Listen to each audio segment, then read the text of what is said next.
The history of the Ute Mountain people with regard to the food deprivation is a story of resilience. And the HFFI grant that we've received for the feasibility study is opened the doors, so we are now being able to become self-sustainable. We are now able to access what we need. After having been here for so long, this is a huge accomplishment. The Ute Tribe was in a huge area that encompassed Wyoming, Colorado, New Mexico, and Utah. The lands have been slowly taken away in a variety of treaties. So now we are reduced to a small reservation in Towaoc, Colorado. Another portion of one is in White Mesa, Utah.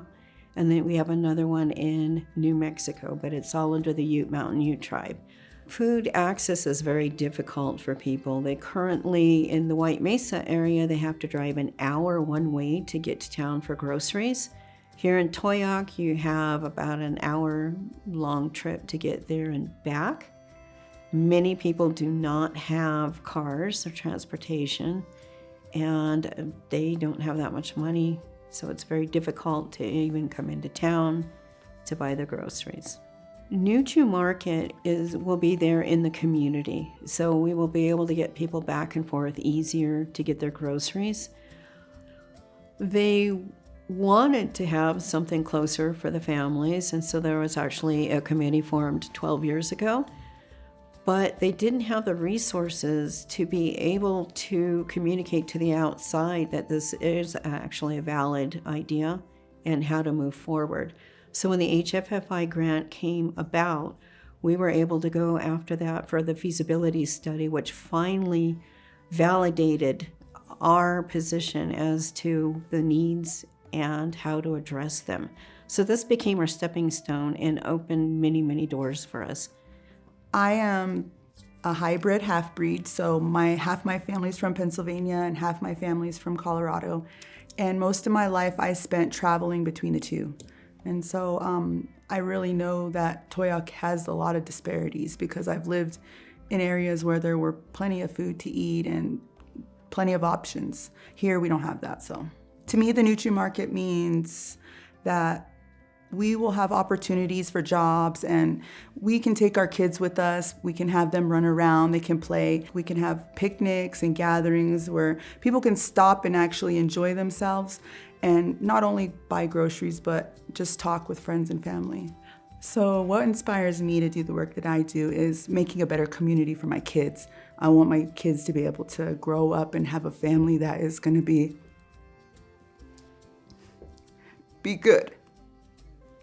Right now, it's not like that here because there's no place for us to get healthy food that we can grow our families with, you know? It's basically you have to buy processed food, and we don't know where it even comes from half the time.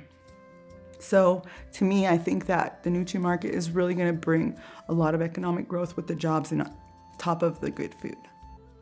In our culture, food represents life. Food is a medicine. So food access should be a human right within the guidelines of goodness for every person on this earth. We're isolated, our community of Towaoc. We have limited access to healthy food. So with Nuchu Market being here, it would be the doorway to healthiness for our people. I would recommend to other tribes to apply for the funding due to having healthy choices of food.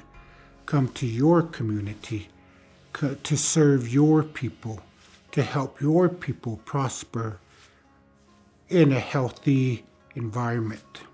We are the 7th generation, and the 7th generation was foretold that the Native people would be able to stand up and be respected and be heard. And so now we're starting to do that, but it has taken many, like I said, 7 generations for us to arrive at this point. I would recommend the HFFI grant to all of the different tribes because this gives you an opportunity to open the doors And as these doors open, it'll be a domino effect. For instance, our feasibility study opened up the Grow Dome, and it opened up other funding opportunities. So now that we will be able to open and own our own grocery store. I would recommend everybody to apply for the HFFI Fair Funds and help your community grow healthy bodies and healthy minds.